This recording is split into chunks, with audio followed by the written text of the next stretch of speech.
The protesters called for reform.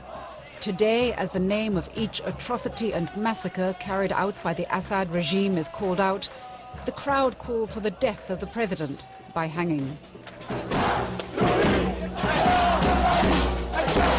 These protests are taking place every night in Homs now with apparently unabated enthusiasm, which is impressive, not least because they've been going on for 7 months now, and so little has been achieved. But this, I'm reminded, is not the point.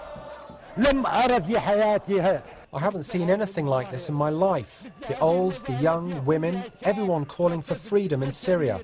This revolution will win, inshallah. The army has encircled Homs and attack every day.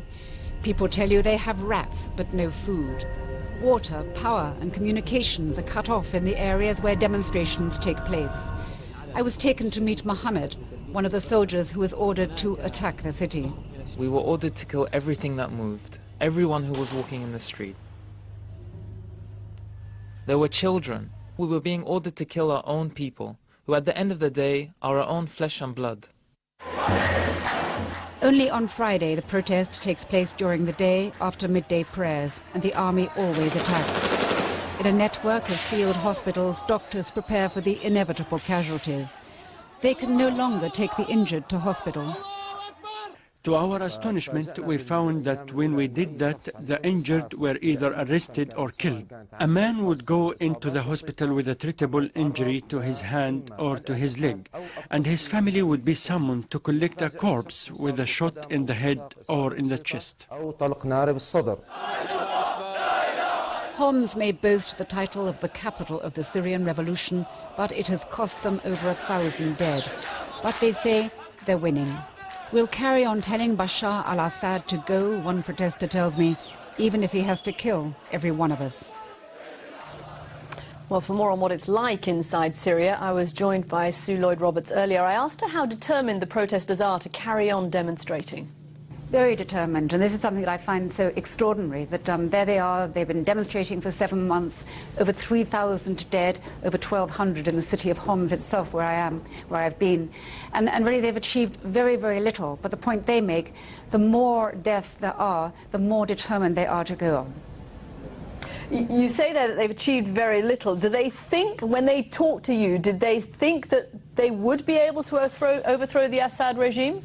They say they're winning. They say the whole people are against Bashar al-Assad now, and he can't last much longer.